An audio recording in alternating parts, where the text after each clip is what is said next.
supaya tidak untuk mengefektifkan waktu, saya akan lanjut langsung ke slide yang ada di sebelah sini. Di sini mohon maaf dan mohon izin, bukan saya bermaksud untuk menggurui, tapi ini untuk sharing pengalaman saya.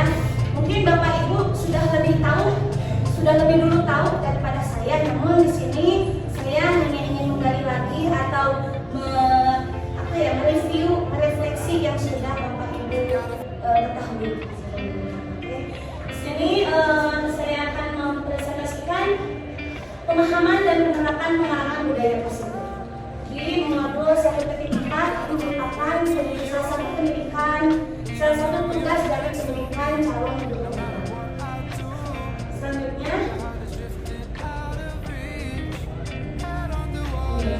ada konsep inti budaya positif itu yang pertama adalah perubahan paradigma belajar. Ya, nanti akan saya jelaskan satu persatu. Kemudian disiplin positif, nilai-nilai kebajikan, kebutuhan dasar manusia, motivasi perilaku manusia, posisi kontrol guru, segitiga restitusi dan keyakinan kelas. Baik, saya akan menjelaskan satu persatu tentang pembelajaran dengan paradigma baru. Pembelajaran dengan paradigma baru merupakan pembelajaran yang dirancang berdasarkan prinsip pembelajaran berdiferensiasi. Kebetulan kan kita untuk mulai dari semester ini atau ajaran baru ini di SMP kita kan sekolah kita akan mulai mengimplementasikan kurikulum Inklusi. Nah, ini sangat akan selalu dan harus kita pikirkan bagaimana cara untuk menerapkan atau memberikan proses pembelajaran yang berdiferensiasi kepada murid. Maksudnya diferensiasi itu dengan metode yang berbeda atau evaluasi yang berbeda atau proses pembelajaran yang berbeda disesuaikan dengan karakteristik, minat, dan potensi siswa. Sehingga para peserta didik belajar sesuai kebutuhannya berdasarkan tahap perkembangan sesuai teori psikologi modern. Jadi misalnya kalau anak sukanya menggambar, jangan dipaksa untuk menulis puisi. Kalau misalnya saya pelajaran bahasa Inggris, anak-anak sekarang kita akan belajar teks deskripsi.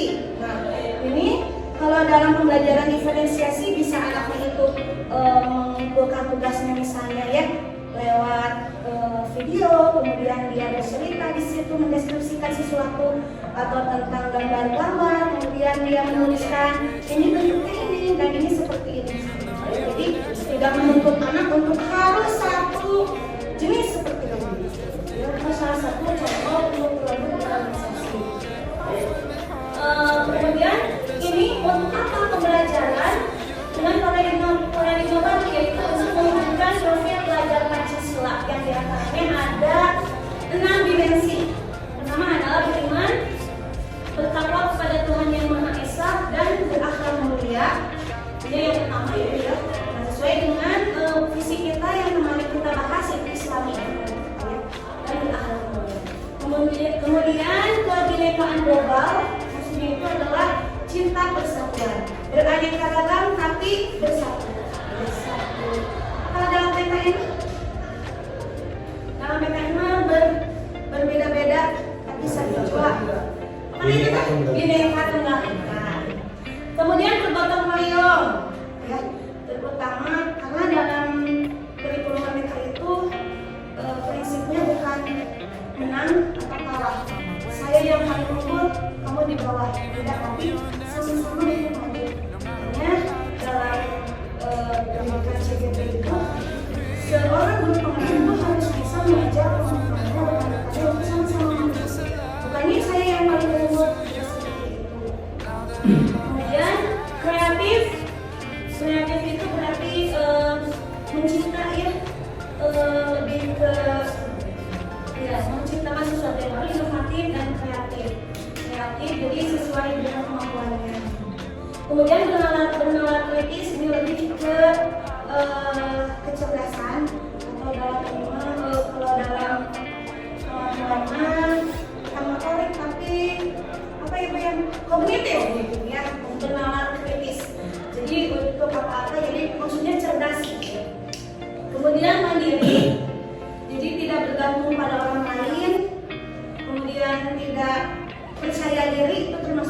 mandiri, yaitu merupakan profil pelajar Pancasila yang merupakan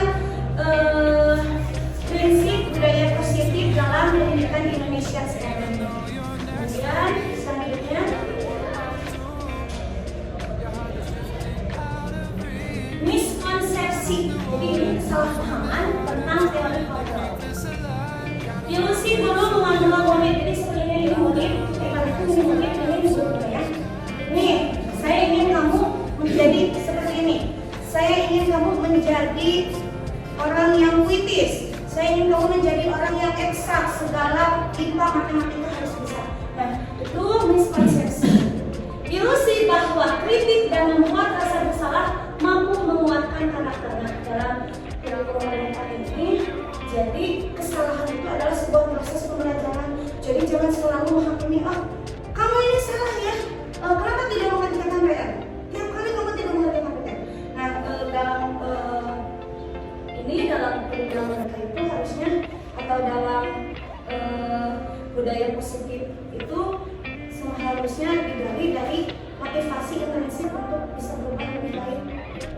Kemudian ilusi pada orang dewasa berhak memaksakan itu, jadi masih ada nama kita saat ini. Kamu harus bisa perkalian ini, kamu harus bisa perkalian itu. Sementara kan kompetensi atau potensi akan berbeda. Kemudian ilusi bahwa semua penguatan positif efektif dan bermanfaat. Ilusi bahwa semua penguatan positif itu efektif dan bermanfaat. Jadi kalau itu sih memang benar ya. Kita harus memberikan ini positif, ini nggak boleh, itu tidak boleh. Kita ada kata pamali kan zaman sekarang, kalau kata pamali itu sama anaknya. Kalau kan kritis ya anak zaman sekarang, pamali itu kayak apa? Pamali itu apa? Harus ada alasannya, penjabarannya, kenapa tidak boleh. Ilusi guru mengontrol murid. Ya seperti ya memang ya masih terjadi ya dalam pendidikan kita sekarang ini. Makanya dalam kurikulum kita itu anak dibebaskan untuk memilih minat mereka atau memilih proses pembelajaran, produk pembelajaran sesuai dengan minat. Jadi dia berdiferensiasi. Selanjutnya mengubah paradigma stimulus respon. Nah, kita kan stimulus respon. Kita ngasih misalnya ngasih stimulus dengan pertanyaan atau pernyataan. Ini nih ada kasus seperti ini, atau 2 kali 4 adalah respon sama.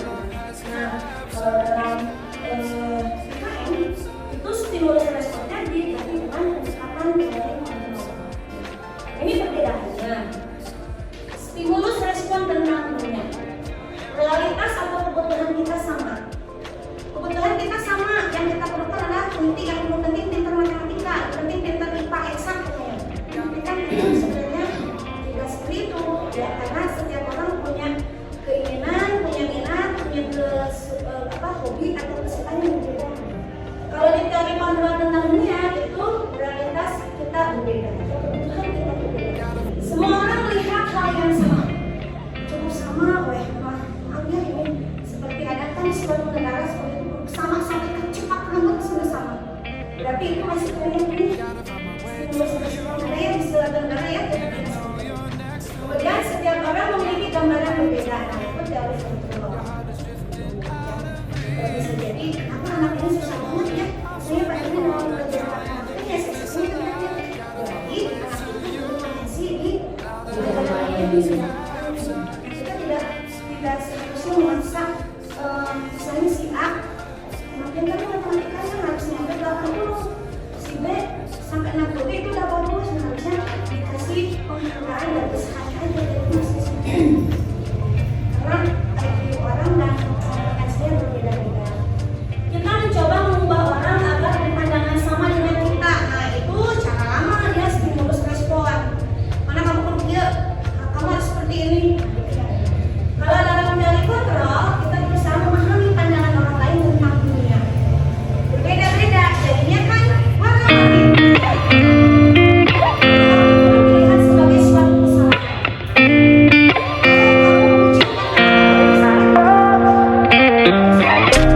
Gotta find my way to you, even though you're next to me. No matter what I do, your heart is drifting out of reach.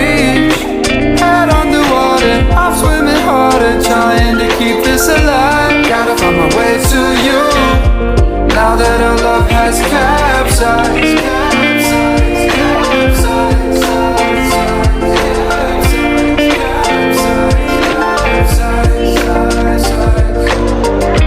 Gotta find my way to you.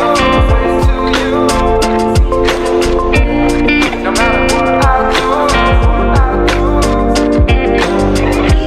gotta find my way to you.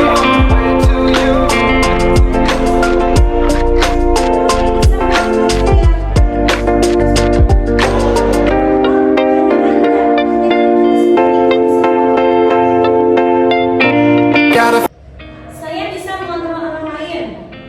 Sebaliknya, Anda tidak bisa mengontrol orang lain. Ya, karena punya ide yang berbeda, punya keinginan yang berbeda. Pemaksaan ada pada saat hubungan gagal. Kalau kamu tidak mengerjakan PR, awas ya, hewan dengan nilai ke ibu. Memang saya masih seperti itu. Tapi sekarang mau mencoba berubah untuk mindset anak dari motivasi dirinya sendiri, motivasi intensif. Itu PR juga sih buat saya dan juga buat teman-teman. Sama-sama berjuang ya kita ya berusaha menjadi pendidik yang lebih baik. Yang ini kolaborasi dan konsensus menciptakan pilihan-pilihan baru yang tadi saya sebutkan. Kalau anak terus berulang-ulang seperti itu berarti memang harus ada keyakinan kelas. Nanti bisa dikasih nih menu konsekuensi. Misalnya tidak mengerjakan PR, mengerjakan PR pada saat istirahat, yang lain istirahat dia malah belajar. Atau yang kedua, ditambah PR-nya jika tidak mengerjakan PR itu ada menu konsekuensi seperti itu ya. Contohnya, kemudian model berpikir menang atau kalah. Nah, ini dia persaingan seperti dalam ranking. Makanya dalam kurikulum mereka katanya dengan ranking itu diadakan karena setiap anak tidak dinilai dari satu sisi saja.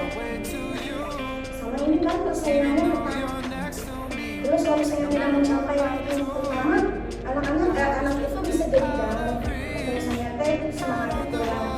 Jadi motivasinya bukan karena dirinya ingin berkembang lebih baik, tapi hanya ingin membuktikan dan mencari unggul.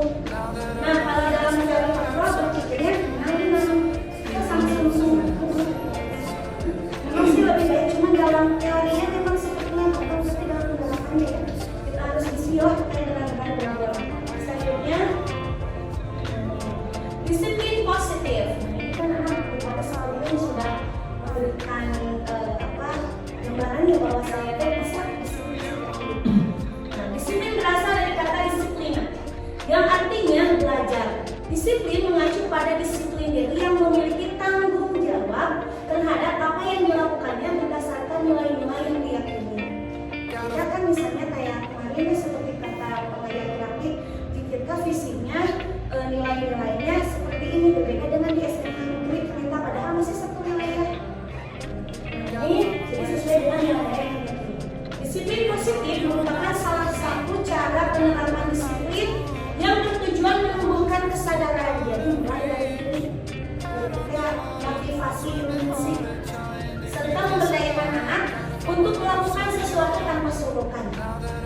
Entah siapanya, kita bisa. Hayo nilai tuh, anak-anak nggak jawab, gue mah dikasih bintang. Sebenarnya itu sorotan sih. Tapi memang kalau untuk motivasi bagus ya. Cuman kalau terlalu sering atau terus-menerus, anak jadi lebih ke baik aku nggak jawabnya, saya udah banyak bintang. Atau saya mau nggak jawab ya bintang aja jam 4 like. Jadi hanya untuk mendapatkan sorotan atau reward gitu ya. Atau ancaman besok kalau misalnya kamu tidak mengerjakan PR akan tidak maupun hubungan. Lari di lapangan 10 keliling.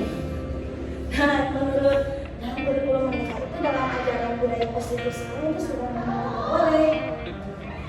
Saat ini intinya adalah kita sebagai pendidik tujuan kita adalah menciptakan peserta didik yang memiliki disiplin diri sehingga mereka berperilaku mengacu pada nilai-nilai kebajikan universal.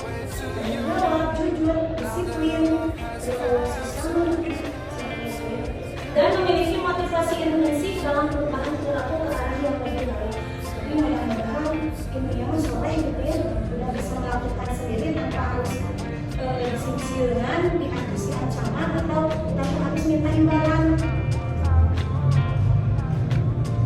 Kemudian nilai-nilai kebajikan. Nilai yang disepakati, nilai-nilai kebajikan itu merupakan nilai yang disepakati bersama. Karena di kita kan tidak hanya satu agama ya di SMP kita. Nah, jadi jangan memaksakan untuk yang tidak tidak satu keyakinan kita ikut dengan pemahaman kita. Nah, harus universal. Nilai yang disepakati bersama lepas dari suku bangsa, agama, bahasa maupun latar belakangnya. Contoh nilai kebajikan institusi atau organisasi. Nah, ini profil terhadap Pancasila merupakan nilai kebajikan juga yang kita terapkan dalam prinsip pendidikan Indonesia. Jadi, mengutamakan anak mulia bahwa bendera agama harus dibawa dengan kritis dan kreatif. Kalau yang IBO, ini institusi atau organisasi yang memaksimalkan juga primary years program. Ini murid itu atau peserta didik itu harus memiliki rasa toleransi, rasa hormat, integritas. Ya, integritas itu berarti ingin maju. Tidak hanya cukup di situ saja. Kemudian mandiri, menghargai, antusias, semangat, empati, ya. Siapa yang tidak suka hari ini? 76, oh itu sudah tidak empati menurut saya ya. Harusnya kayak empati kemana ya? Mungkin itu sakit, ada 3 hari nanti kita jenuh. Nah itu empati. Jadi ada rasa kasihan gitu ya kepada sesama. Pengetahuan, kreativitas, kerjasama, percaya diri, komitmen. Nah ini keterampilan hidup atau life skills. Dapat dipercaya, lurus hati, pendengaran aktif, tidak merendahkan orang lain, ya tidak memperisinya orang lain, apalagi membuli, dan memberikan yang terbaik dari diri. Jadi memberikan yang terbaik dari diri, melakukan yang terbaik. Selanjutnya, kebutuhan dasar manusia. Kita semua memiliki kebutuhan dasar. Jadi pada saat anak misalnya ya tidak meyakini keyakinan kelas atau melanggar keyakinan kelas, mungkin dia memiliki kebutuhan dasar yang mungkin kita tidak tahu. Makanya harus seorang guru itu pertama tidak menjudge atau menghakimi anak, tapi harus punya mindset atau positive thinking gitu ya. Kebutuhan dasar manusia merupakan sesuatu yang dibutuhkan oleh manusia untuk mempertahankan hidup dan kesehatan, misalnya makanan, air, keselamatan, dan cinta kasih. Kenapa kamu tidak fokus belajar nih? Semangat, tidak ada semangatnya. Nah, kita tidak boleh langsung menjudge seperti itu. Jadi sudah sarapan, mungkin aja anaknya kelaparan karena tidak sarapan. Kemudian cinta kasih. Kan anak kadang-kadang nakal itu karena dia mencari perhatian. Berarti dia mencari cinta kasih dan perhatian kita disayangi, ingin diperhatikan. Keseimbangan fisiologis dan maupun psikologis. Selanjutnya, ini adalah 5 kebutuhan dasar manusia. Yang pertama untuk bertahan hidup. Di antaranya makanan, pakaian, tempat tinggal, keamanan, kesehatan. Itu untuk bertahan hidup. Yang kedua, kasih sayang dan rasa diterima. Rasa diterima, dipedulikan, berbagi, kerjasama, menjadi bagian dalam kelompok itu suatu kebutuhan. Makanya kenapa selalu ada saja dalam kelasnya anak yang belum sendiri aja, tidak percaya diri bergabung sama yang lain. Karena dia kebutuhan yang kedua, kasih sayangnya dia tidak dapatkan. Kemudian penguasaan. Di sini bukan berkuasa dalam suatu komunitas, tapi lebih ke penguasaan diri. Menggali potensi diri untuk mendapatkan harga diri misalnya. Ya, kamu tidak bisa dalam bidang ini, dalam bidang akademik, tapi dia bagus dalam akademik misalnya dalam sport atau olahraga. Itu bisa jadi kebutuhan dasarnya terpenuhi. Keinginan untuk dianggap, misalnya yang maaf yang tidak baca sama sekali, yang belum bisa baca misalnya ya, mungkin dia potensinya dia lain.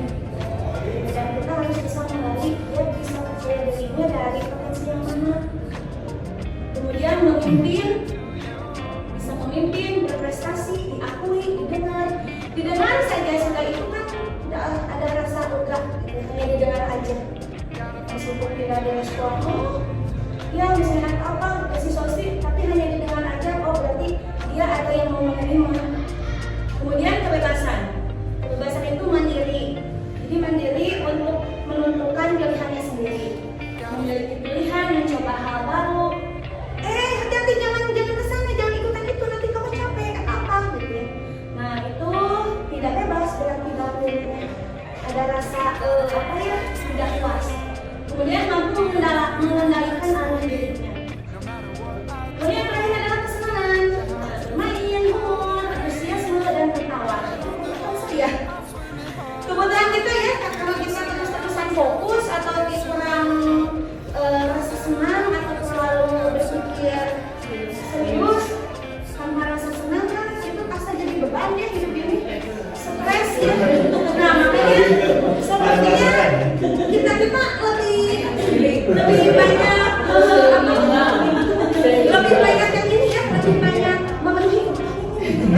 Iya benar ya. Selanjutnya ini ada pertanyaan nanti ya di akhir. Kalau misalnya kita sharing pengalaman, ini kenapa begini? Ini kelihatannya. 3 motivasi perilaku manusia. Yang pertama, kenapa manusia atau orang itu berperilaku seperti itu? 1, untuk menghindari ketidaknyamanan atau hukuman. Misalnya, saya akan datang ke tempat waktu ya Bu Eni ya, untuk menghindari ketidaknyamanan. Mesti saya dicarekan, atau saya ditegur, atau mendapat hukuman. Nah, kemudian yang kedua, untuk mendapatkan imbalan atau penghargaan dari orang lain. Saya mah rajin, baikkan, mencetak image saya bagus. Jadi itu perilaku itu sebenarnya tidak salah ya, tidak salah, tapi Lima hanya menjabarkan mengenalkan motivasi perilaku manusia itu ternyata tidak sama. Dan yang ketiga, untuk menjadi orang yang mereka inginkan dan menghargai diri sendiri. Motivasi saya tidak terlambat ke sekolah, tidak terlambat datang ke kelas itu untuk menghargai diri sendiri, supaya anak-anak juga menghargai saya dan menjadikan saya contoh, ya, dan menghargai diri sendiri dengan nilai-nilai yang mereka punya. Ini 3 motivasi perilaku manusia. Selanjutnya,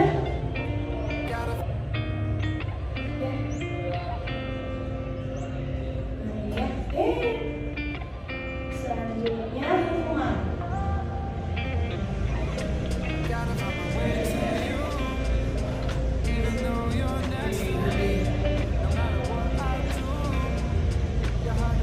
Sekarang hukuman, apa bedanya hukuman, konsekuensi, dan restitusi? Saya ya menyadari dan memang saya sebenarnya masih pengen di sini. Nah, yang paling bagus ini katanya. Jadi berkolaborasi dengan anak menentukan untuk menentukan bagaimana nih keyakinan yang harus dipenuhi. Hukuman itu biasanya tidak terencana atau tiba-tiba. Saya tidak yang menghukum. Ya seperti tadi, tidak mengerjakan PR, lari keliling lapangan 10. Nah itu kan tidak terencana ya. Spontan kita nyebutin itu misalnya. Pokoknya yang tidak mengerjakan tepat waktu pulangnya terakhir. Itu juga hukuman sebenarnya. Kemudian murid tidak tahu apa yang akan terjadi atau tidak dilibatkan. Pokoknya tidak dilibatkan dalam kesepakatan kalau misalnya melakukan itu bakal kumaha. Tidak tahu apa-apa. Hei, kamu kenapa sepatunya tidak seragam, tidak sama dengan yang lain? Kenapa? Saya langsung kasih hukuman, buka sepatu. Tidak boleh pakai sepatu selama berada di sekolah. Tapi boleh kalau sepatunya seragam sepatu. Itu hukuman. Karena anak tidak tahu. Dia memakai seperti itu, kemudian dikasih hukuman seperti itu, dia tidak tahu. Bersifat satu anak jadi satu itu anak. Tidak ada anak sekitar. Jadi tidak ada kesepakatan. Yang keempat, berupa hukuman fisik, yaitu seperti tadi ya, lapang atau misalnya sepatu dibuka, jadi tidak pakai alas kaki, atau psikis, bisa dari verbal. Sebenarnya dari kata-kata kita juga menghakimi atau membuat menyalahkan anak itu sebenarnya hukuman. Kamu ini ya bodoh, kamu ini ya tidak bisa ini, kamu ini itu seperti maksudnya ke hukuman juga, tapi secara verbal. Kemudian yang konsekuensi, nah ini lebih terencana dan lebih anak juga melihat bakal seperti apa kalau saya melakukan ini. Konsekuensi itu bersifat terencana dan disepakati sesuai peraturan. Jadi anak kalau melakukan itu udah tahu bahwa konsekuensinya harus seperti itu. Kemudian murid tetap dibuat tidak nyaman untuk konsekuensi. Suami tidak nyaman padahal disepakati misalnya. Kemudian sikap guru selalu memonitor murid. Jadi mencari-cari kesalahan anak misalnya ya. Ini konsekuensinya ini, kamu udah tahu konsekuensinya itu. Misalnya kalau konsekuensi lebih mendiwang daripada hukuman, karena anak sudah tahu kalau saya melakukan itu seperti ini. Ini ya penjelasannya. Kemudian yang terakhir ini restitusi, dan ini yang paling direkomendasikan kepada kita sebagai pendidik. Proses menciptakan kondisi bagi murid untuk memperbaiki kesalahan. Jadi restitusi itu sudah terencana, kemudian ada dari siswanya juga dan kita ada kesepakatan gitu ya. menciptakan kondisi bagi murid untuk memperbaiki kesalahan. Dan kita bukan hanya memantau, tapi kita mengajak, menuntun, so kalian mau bagaimana ini. Kalau misalnya sudah seperti ini, kamu sudah melakukan kesalahan yang sama, lalu kamu mau memperbaikinya harus seperti apa? Mau memperbaiki seperti bagaimana? Seperti apa dan bagaimana? Kemudian ada proses kolaboratif, yaitu kerjasama yang mengajarkan murid untuk mencari solusi sendiri. Kamu tidak mengerjakan PR, kenapa? Harus tahu dulu itu alasannya. Kita dengarkan dulu. Ini bu mati lampu karena kemarin kan malam-malam mati lampu, jadi saya ketiduran. Bagaimana misalnya? Nggak tahu juga kalau itu salah. Nah, kalau sudah mereka tahu nggak salah, berarti itu termasuk pelanggaran keyakinan kelas tidak? Keyakinan kelas seperti itu tidak? Kalau kita boleh lalai, tidak bu, misalnya. Nah, jadi harus seperti apa supaya tidak lupa lagi mengerjakan PR? Nah, seperti itu ya kalau institusi. Ini saya akan jelaskan lebih seperti itu. 5 posisi kontrol. Dulu ya. Silakan Bapak Ibu, lihat ya, kira-kira Bapak Ibu masuknya ke yang mana? Penghukum. Kalau penghukum itu biasanya menggunakan hukuman fisik atau verbal seperti tadi ya. Kedua, membuat orang merasa bersalah. Pada posisi ini biasanya dia akan bersuara dengan kuat nih. Misalnya begini. Hei Magi, dengar lagi. Kalau membuat merasa bersalah, saya sudah tahu ini yang merasa. Kalau kamu terus seperti ini, ibu yang disalahkan sama bapak-bapak, ibu tidak becus mendidik kamu. Kamu ini bagaimana sih? Itu pembuat merasa bersalah. Yang ketiga teman, belum pada posisi ini tidak akan menyakiti murid, ya. Namun akan tetap berupaya mengontrol murid melalui persuasi. Ini, Panji, jam berapa ini? Kamu mau naik kesiangan wae. Kan sudah tahu masuknya jam 7. Ayolah bantu ibu ya, supaya tidak kesiangan aja. Nanti kalau kamu tidak kesiangan, ibu kasih deh nilai plus. Jadi lebih akrab biasanya ya buat teman-teman. Kadang kan kita juga menggunakan posisi kontrol itu ya, supaya anaknya lebih dekat mau sharing dengan kita. Biar yang lebih bagus untuk ibu ini monitor atau pemantau. Di sini memonitor berarti mengawasi. Tadi yang maksudnya itu konsekuensi. Jadi sudah tahu ada kolaborasi antara keyakinan kelas, sudah ada kolaborasi kalau misalnya melakukan itu konsekuensinya akan seperti apa. Nah ini pemantau seperti itu. Lagi kamu telat. So kalau telat dalam keyakinan kelas bagaimana konsekuensinya? Itu memantau. Ya. Oh iya bu, nggak apa-apa saya kan membersihkan WC, kalau konsekuensinya seperti itu nggak apa-apa. Itu memantau seperti itu. Dan yang terakhir yang paling direkomendasikan ini menjadi seorang manajer. Posisi terakhir manajer adalah posisi mentor di mana dulu berbuat sesuatu bersama dengan murid. Jadi sak bersihkan WC, sak menurut kamu bagaimana harusnya? Nah tidak seperti itu, tapi mempersilahkan murid mempertanggungjawabkan perilakunya, mendukung murid agar dapat menemukan solusi atas permasalahan sendiri. Bagaimana baiknya kalau misalnya biar tidak terlambat lagi, saya pakai alarm bu. Kalau misalnya alarmnya mati, tiba-tiba mati dan tidak bangun bagaimana? Saya minta ibu saya untuk membangun. Kalau kamunya masih susah bangun gimana? Ya, suruh ibu membantu. Itu kan dia sendiri ya yang cari solusi, bukan sekitar. Itu maksud ibu. Selanjutnya, contoh penerapan 5 posisi kontrol dulu ya. Kasusnya siswa berada di luar atau tidak masuk saat jam pelajaran, ternyata siswa yang pilih-pilih yang pelajaran ya. Pelajaran berikan ada, pelajaran berikan kalau ayah mah ada di saya mah ada, gitu kan segitu. Nah ini kalau misalnya ibu sebagai posisi 1 atau penghukum, saat lari keliling lapang masuknya sebanyak 10 putaran, pasti seperti itu. Yang itu penghukum. Beda dengan selanjutnya kedua, membuat merasa bersalah dulu. Pembuat merasa bersalah itu ya seperti tadi.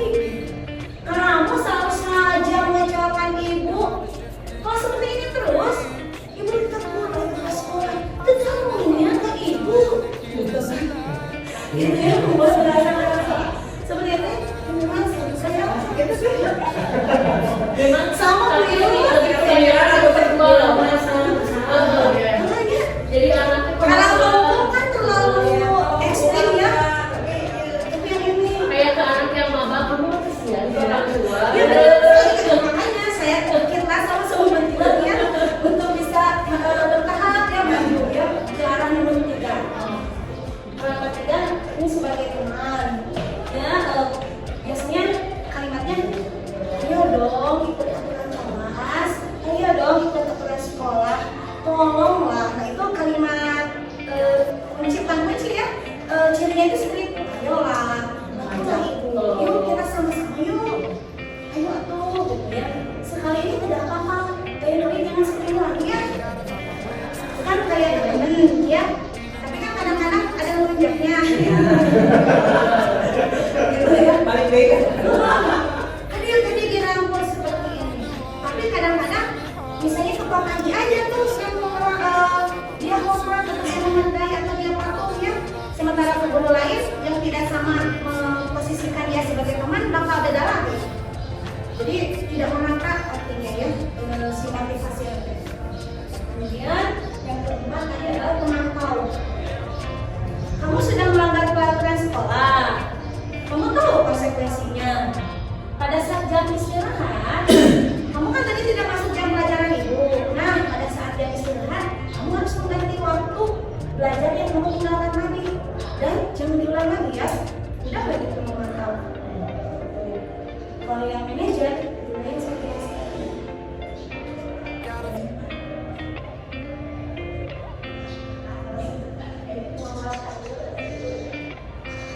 Kalau yang manajer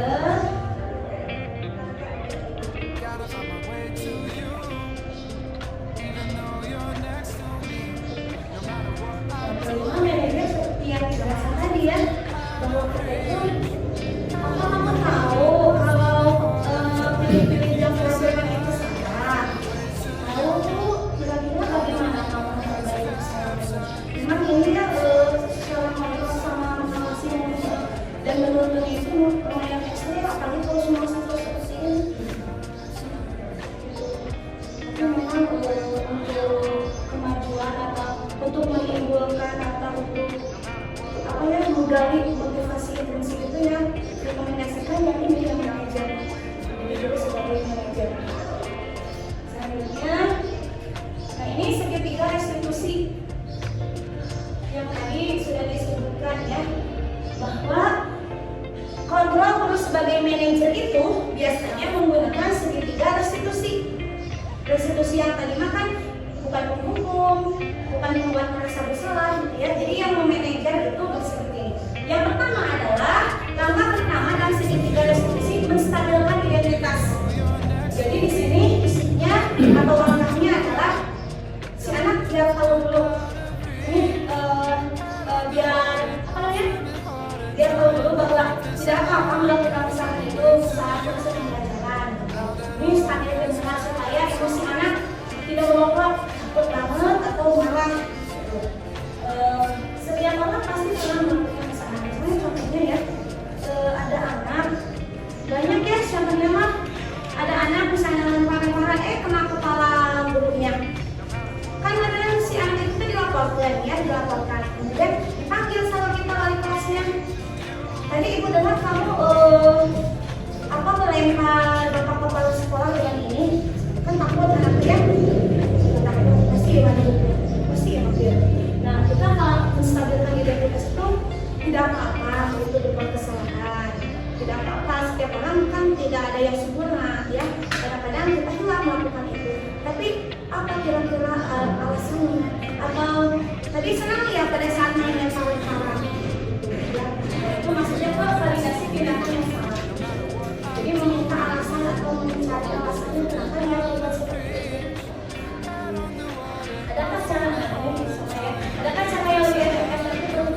orang lain Bu. Kita misalkan menghormati orang lain ya, menghormati lingkungan, tidak main sembarangan di dalam tempat. Terus kamu untuk solusinya ke depannya mau seperti apa? Itu segitiga resolusi. Memang sih bertahap ya dan menurut tampaknya teh ribet, tapi sebenarnya kalau misalnya kita nyicil sedikit gitu ya, tapi akan kebiasaan kita dan misalnya anaknya masih tetap melakukan kesalahan-kesalahan itu pasti ada konsekuensinya. Saat pilih ya kamu ada salah, pilih kamu mau pilih konsekuensi yang mana. Selanjutnya penerapan segitiga resolusi. Nah itu ada di video. Bisa ya? Bisa? Nah seperti itu ya, tapi tidak apa-apa nanti saja ya, karena tadi saya sudah memberikan contoh-contoh ya. Sampai sini Bapak Ibu enggak siapa tahu atau mungkin Ibu mau ada yang sharing pengalamannya, atau misalnya tadi saya terlalu cepat dalam memaparkan, mungkin bisa ditanyakan kembali atau dipastikan. Monggo Bapak Ibu jika ada yang mau disampaikan, ditanyakan, ditambahkan kita boleh. Ya, Bu Yun. Di sini tadi menjelaskan sistem positif ya, dengan kondisi psikolog kita, bagaimana cara menumbuhkan kesadaran positif tanpa ada ancaman, kualitas terhadap orang lain, cobaan dan sebagainya. Kemudian cara menumbuhkan disiplin siswa, tapi dengan cara alamiah. Sebelum kita dulu berpikir. Jadi kalau menurut saya pribadi ya, kalau disiplin positif kan mulai dari disiplin tanggung jawab ya, terus datang ke kelas itu dan mulai dari diri. Sebenarnya saya kan, saya masih suka telat. Berarti untuk ajaran baru ini saya harus bagus ya dalam memberikan contoh. Berarti untuk siswa berarti harus dari contoh. Dari diri kita dulu sendiri gitu, dan mulai dari diri, nah dari kesadaran kita sendiri, nah nanti akan dicontoh mungkin mudah-mudahan dicontoh oleh siswa gitu. Jadi ada pembiasaan juga ya sebenarnya. Yaitu Bu meningkatnya ada keyakinan kelasnya ya. Jadi kesepakatan kelas sama dengan keyakinan kelas. Jadi kan ini ya terakhir yang mengapa keyakinan kelas bukan keyakinan kelas? Kesepakatan kelas sama. Kenapa saya lebih memilih yang yakin? Jadi siswa tadi harapannya doa saya, ini siswa tadi yakin dengan budaya positif ini. Saya yakin kalau melakukan hal positif ini akan berguna untuk hidup saya. Itu namanya keyakinan kelas. Tapi bisa juga disebut kesepakatan kelas karena ini kan kolaborasi antara guru dengan anak-anak. Jadi keyakinan kelasnya hampir sama juga dengan kesempatan kelas. Sama deh, sama aja itu teh. Jadi istilahnya teh sama dengan kata teh ada kata. Dan dihasilkanlah itu menurut konsekuensi itu nanti.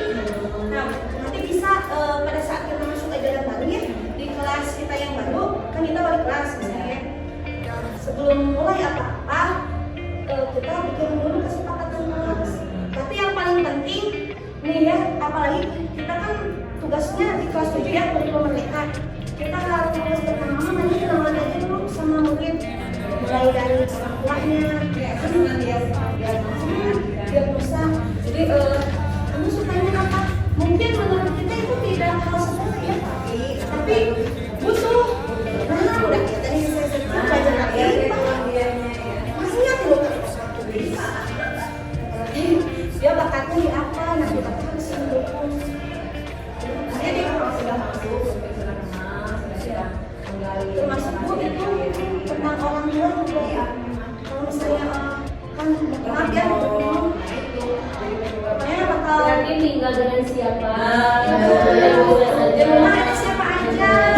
Jadi kita kepo benar-benar kepo tentang kepribadiannya atau tentang Itu dengan wawancara dengan angket.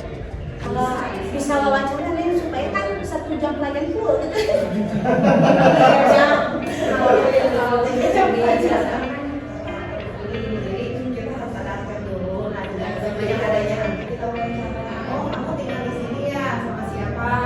Benar gitu.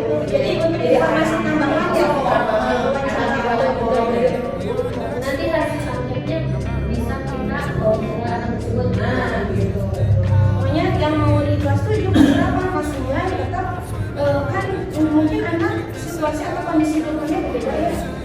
Jadi itu hanya untuk berarti hanya untuk wali kelas ya, atau bisa Semuanya sebenarnya kan kita tidak mengajar di satu kelas itu bukan dari SD. tapi apakah tidak akan tidak bosan ketika semua guru mempertanyakan ya gitu yang sama? Ketika misalnya teh kayak saya kan ngajar di kelas yang berbeda, kemudian misalnya sama Bisa aja dari wali kelasnya. Nah berarti memang kata saya ini wali kelasnya ya. Jadi nanti teh kalau misalnya ada ini anak ini jarang masuk, ini kenapa ya? Oh ternyata dia itu selain sekolah juga kuliah manual misalnya. Makanya dia tuh apa sibuk cari yang apa saja kegiatan yang punya berarti memang wajib wali kayak kelas. dulu waktu di SD mah kan di belakang kan anak ini tuh bisa malas ambil bulan Atau kadang ngeliatin kemarin kelas juga kan lucu itu orang kenapa dia teh belum saya atau tidak pernah sudah cenderung lihat dari belajar karena sih dibaca kalau nggak bisa baca kamu bahasa dia jadi sebaliknya ada ya beda memangnya kita ada anak yang memang pendiam karena takut gitu. kita sebut itu unik ya karena bukan aneh tapi unik karakter anak berbeda-beda itu keunikan bukan keanehan ya. Nah ini mengapa keyakinan kelas itu bersifat lebih abstrak daripada peraturan yang lebih rinci dan konkret. Tidak boleh, nah ini kalimat negatif ya kalau dalam ini bahasa mah. Jadi hindari kalimat negatif. Saya gini, datang tepat waktu, hindari gini. Tidak boleh datang terlambat. Nah itu dihindari supaya apa yang maksudnya itu positif. Jadi apa ya vibe-nya itu positif ke anak.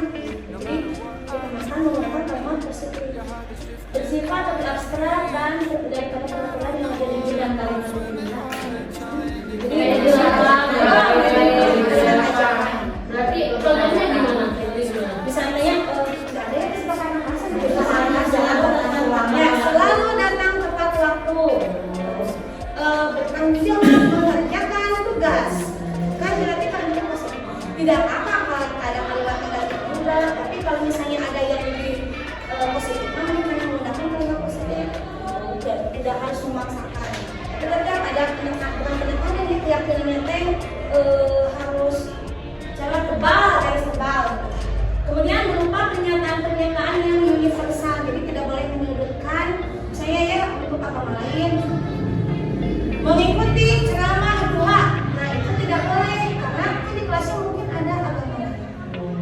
Kecuali kalau kita mengajarnya di area atau sekolah ATM. Pernyataan keyakinan kelas nanti biasa dibuat dalam bentuk positif. Semua warga kelas hendaknya ikut berkontribusi dalam pembuatan keyakinan kelas. Ini jangan kita, tapi ini kita hanya memancing aja. Ini anak-anak untuk ajaran yang ini atau hanya di semester tersebut atau hanya satu bulan boleh. Tapi ibu inginnya untuk satu ajaran mereka, untuk satu ajaran ini. Kalian mau bagaimana nih di kelas? Atau kita akan buat keyakinan kesepakatan kelas ya supaya kita nyaman, aman berada di kelas. Aman karena tidak ada yang misalnya lari-lari di kelas atau membuli orang lain. Nyaman karena tidak ada yang dimarahi nanti sama guru-guru ya, karena nyaman jadi tidak tegang. Yuk kita mau bagaimana? Datang tepat waktu. Nyaman. Kemudian ini dari sebelahnya bisa menu konsekuensi. Jika saya tidak melanggar keyakinan kelas, saya siap untuk itu dikasih menu gitu ya kayak makanan. Kemudian memilih berarti anak menjadi salah satu dari penuh konsekuensi. Jadi mungkin keyakinan juga hasil dari kesepakatan anak. Jadi keyakinan itu dari kesepakatan kelas. Keyakinan kesepakatan kelas sama teman. Atau misalnya ini keyakinan kelas itu harus ditempel di pampang kalau bisa. Dan pesan jangan banyak-banyak. Iya. Kemarinnya orang terjadi lupa. Berarti harus yang dipikirkan yang sering anak lakukan di kelas itu. Tentang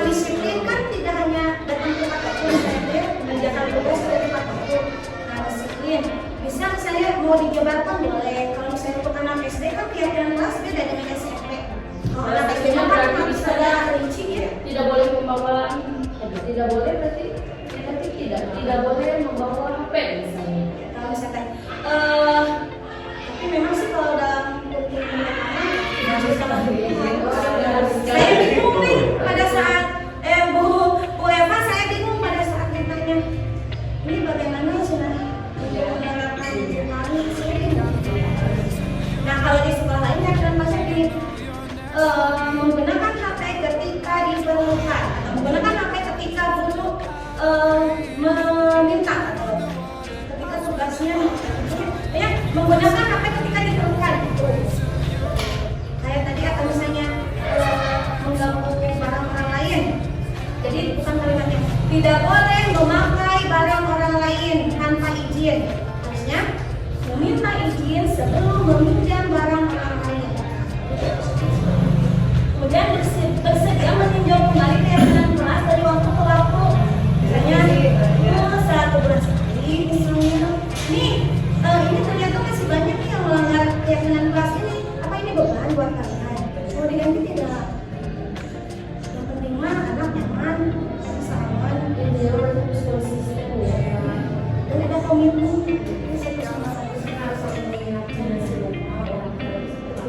Kadang kita kan yang lupa. Kadang saking capeknya itu lupa.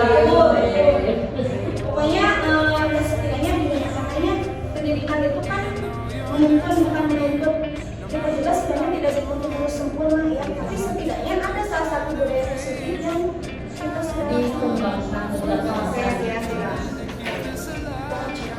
dari waktu namanya. Selanjutnya, sudah ada lagi Pak Erwin mungkin ada masukan Pak Panji? Saya ingin bertanya kalau misalkan ada nih yang budaya itu kayak pasukannya itu kayak denda, apakah itu denda kayak uang? Misalkan nggak piket kita bayar gitu, misalkan kayak gitu. Itu masih bisa dikatakan atau tidak? Materialistis terus Iya, tapi ada. tapi nggak apa-apa, itu bisa jadi di menu konsekuensi. membayar Di situ kan tidak piket ya, menu konsekuensinya melaksanakan tiket 1 hari oleh sendiri, membayar tiket 100 ribu setiap saat gitu. Kalau mau denda ya sekaliannya itu, jadi anaknya bukan karena dari materi tapi lebih ke tindakan nanti ininya pembelajarannya. Saya mau ya, tidak tiket membayar 5.000. Iya, Bu, saya mau tiket lumayan ya. Nah, itu Tidak tiket membayar 100 ribu. Nah itu juga harus sepakati, tapi jangan sama sifat. Kalau tidak tiket gimana denda Bu? Saya mau berapa denda? Jangan murah-murah ya. Kalau murah-murah nanti bakal ditebus. maksudnya yang bagusnya Tapi kalau 2.000 nggak ada yang tiket kalau gitu. Bu biasa ada masukan?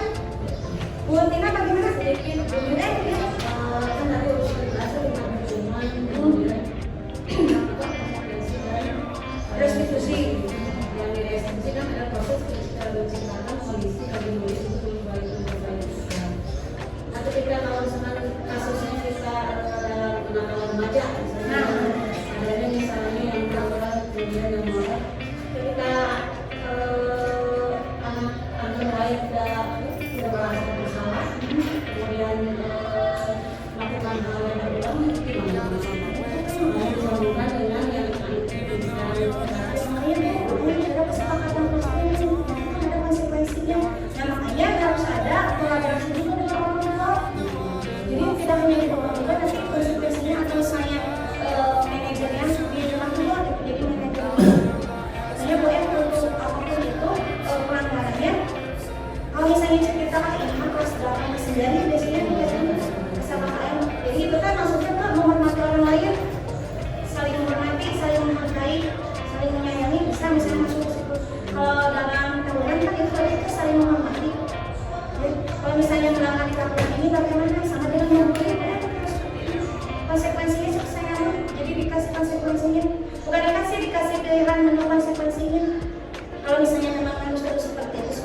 tingkat selanjutnya. Jadi memang untuk memutu itu mulai dari dini sih. Kelihatannya jalan sama kita itu jalan membutuhkan kerjasama berdua sama gitu kan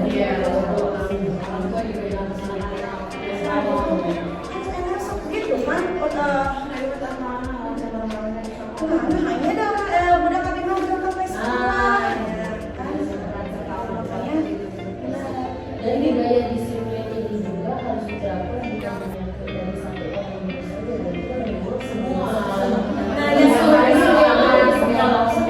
yang kemarin dibahas Ibu bahwa orang tua juga diminta untuk berkolaborasi melakukan misalnya orang tua melakukan pendampingan ke anaknya. Itu harus ada, kata saya mah di awal mah harus ada makan orang tua memberikan bahwa Karena orang tua itu diajarkan itu bertanya di mana di sekolahnya pun jarang kan tidak ya, bagaimana hari ini siapa aja yang bisa nguruskan ya tidak semua orang tua seperti itu. los kan ya udah mulai ketama urusan beneran sekolah. So kayak gitu karena ibu anak di sekolah itu nggak bisa dititipkan ke sekolah gitu. Nah, harusnya ya itu dukungan nah betul ya betul ada terus ada parenting sama guru. Boleh masuk ya? Boleh Bu. Ada 10.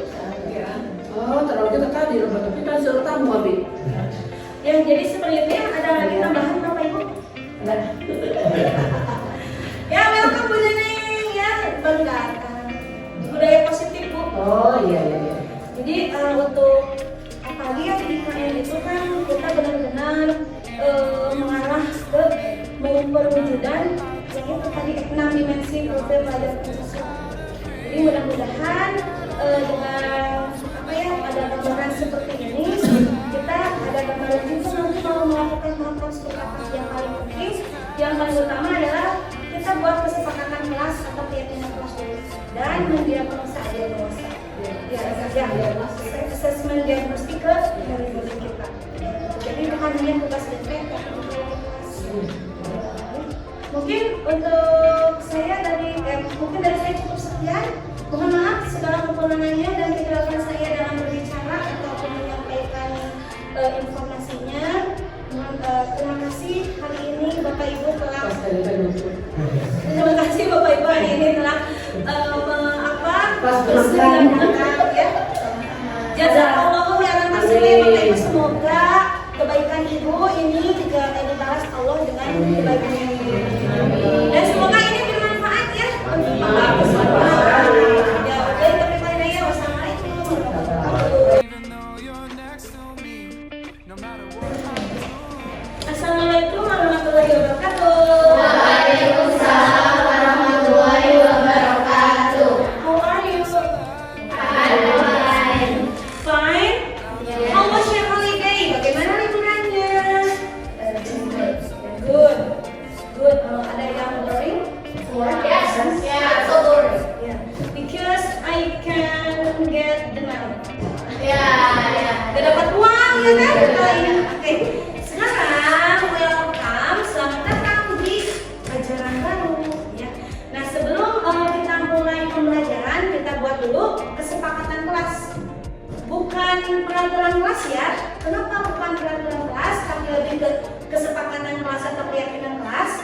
Karena kalau kita yakin dengan hal-hal positif yang sudah kita sepakati, misalnya ya, datang tepat waktu positif ya? Positif. Kamu yakin itu ada manfaatnya? Ada.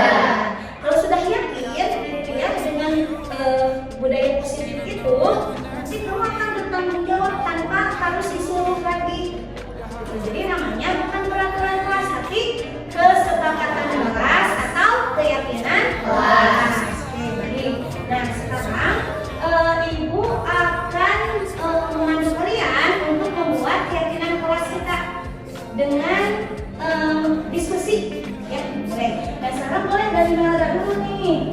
Melda, menurut Melda, keyakinan kelas apa, hal positif apa yang perlu diterapkan di kelas kita?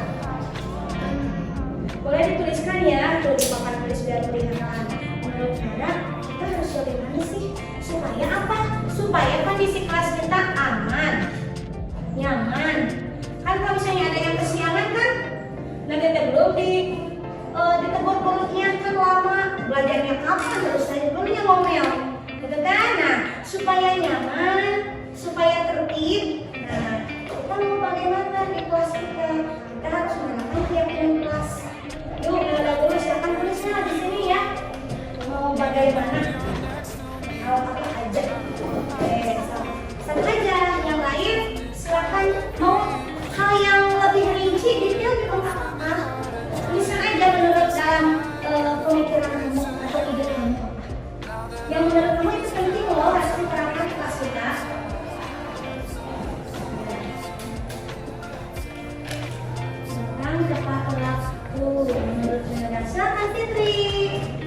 sih kita nyaman? Kamu nyaman tidak ada di kelas kotor?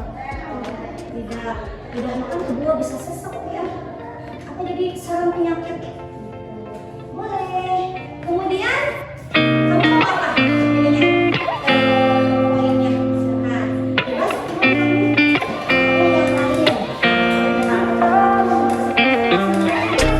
Gotta find my way to you, even though you're next to me. No matter what I do, your heart is drifting out of reach. Head underwater, I'm swimming harder, trying to keep this alive. Gotta find my way to you, now that our love has capsized.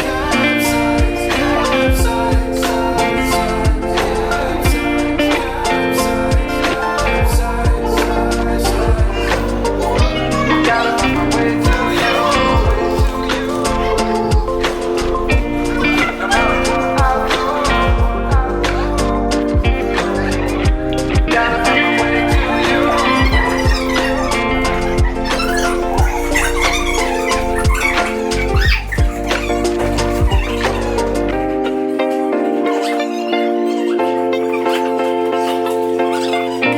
Gotta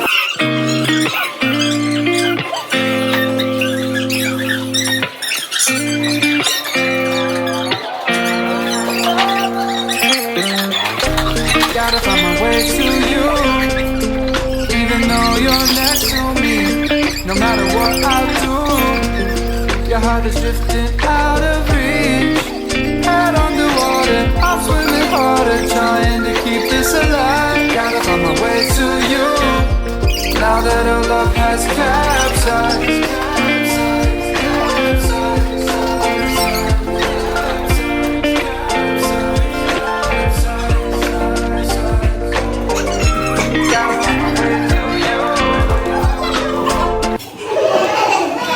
Lakukan tugas tepat waktu ya seperti itu.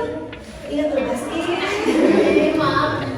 Nah sekarang kita akan buat nanti kita akan buat dalam kertas ini ya apa namanya astro ya. Kita tata sebagus mungkin. Kalau bisa yang besar-besar biar kelihatan dari jauh gitu ya supaya ingat. Ini kita akan buat keyakinan kelas.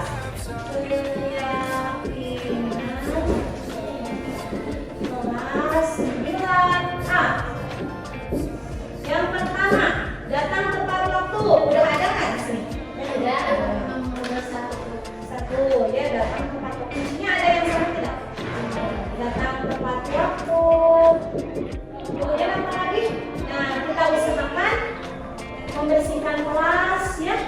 Apakah membersihkan kelas hanya sebelum belajar aja? Tidak. Berarti harusnya bagaimana ya kalimatnya? Menjaga Kebersihan kelas. menjaga kebersihan kelas. Menjaga kebersihan kelas. Berarti termasuk yang ini sudah, berarti yang mana ya? Yang 10 juga sudah. Ya. Tidak boleh memakai topi di dalam kelas masuknya. Sama yang ini tidak sih? Kalau menurut kamu ini perlu ditekankan di kelas nggak apa-apa ya supaya terbaca sama tapi ya siswa laki-laki tapi kita pakai yang memakai topi ya memakai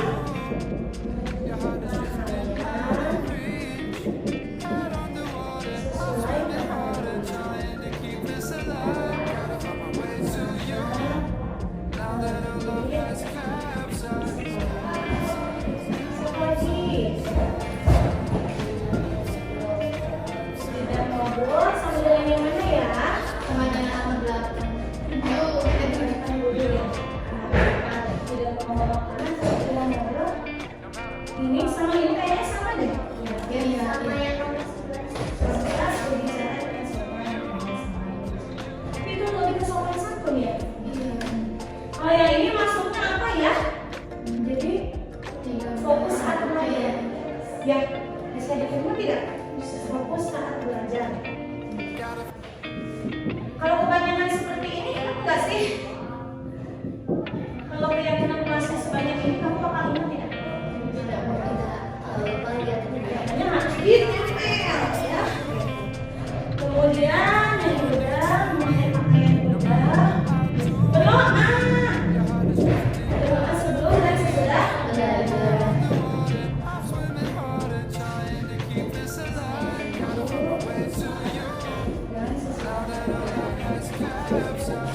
Berdoa apa lagi? Sebelum dan sesudah. Lagi. Dan membawa makanan.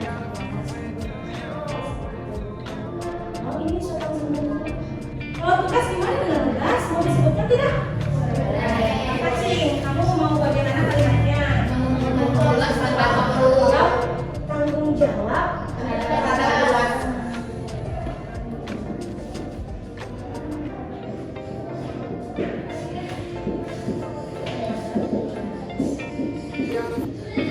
terhadap tugasnya kan bagian mengumpulkan tepat waktu.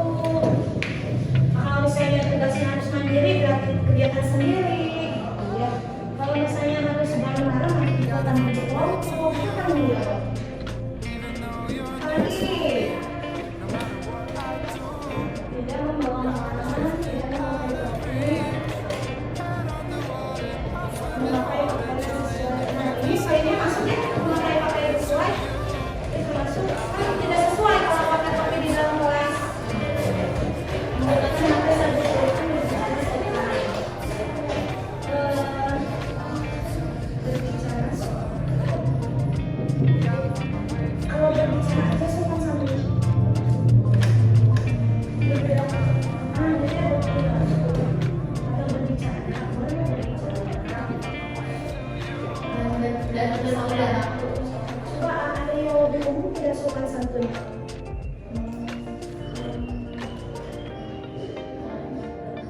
Nggak apa-apa, di sini orang masuk sopan santun juga. Itu dia. Berbicara berperilaku sopan.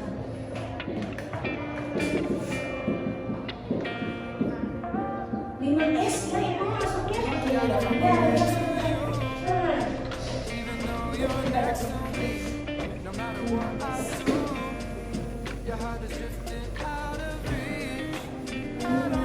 sudah ya kan? 5S. Ini harus di atas tuh tadi ya. Nanti bisa dipindah. Udah ya sekarang 5S.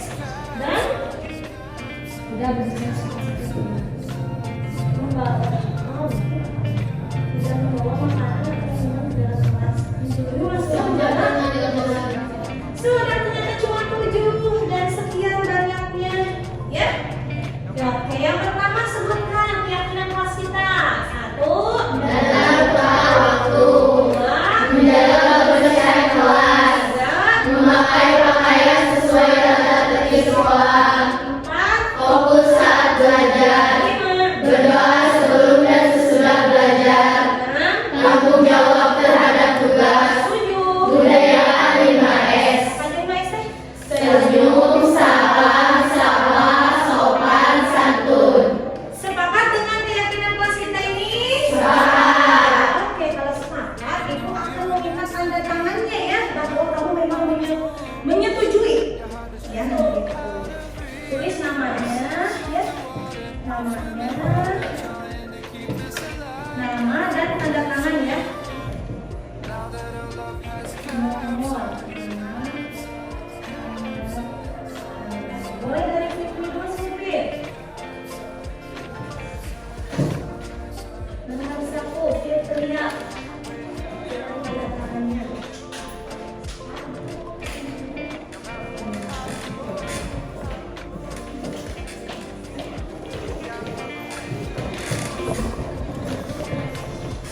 Selanjutnya, Desti, silakan tanda tangani.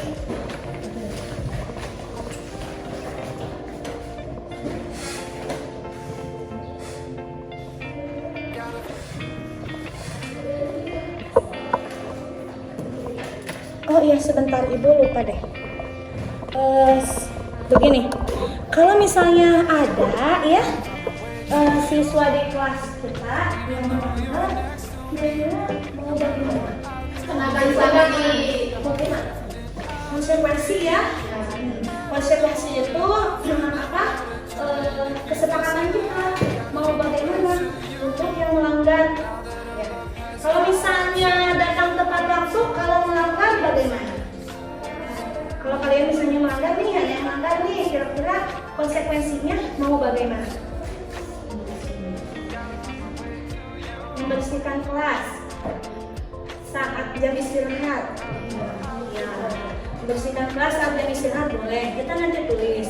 Kalau menjaga kebersihan kelas misalnya melanggar, membersihkan kelas juga.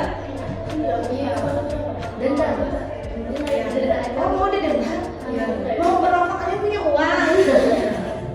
Mau denda juga?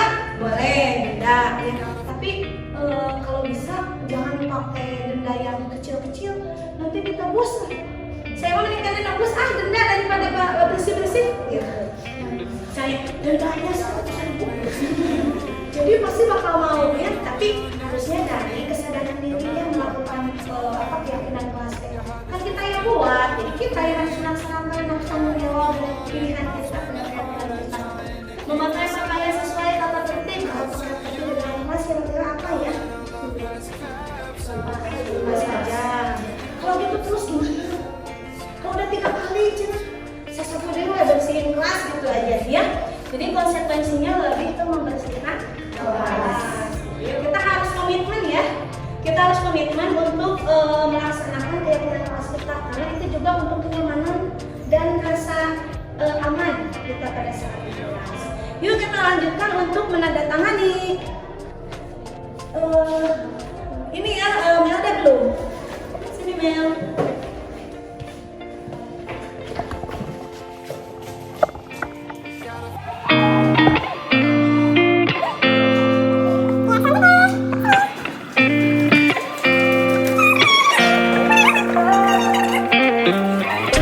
Gotta find my way to you, even though you're next to me. No matter what I do, your heart is drifting out of reach. Head underwater, I'm swimming harder, trying to keep this alive. Gotta find my way to you, now that our love has capsized.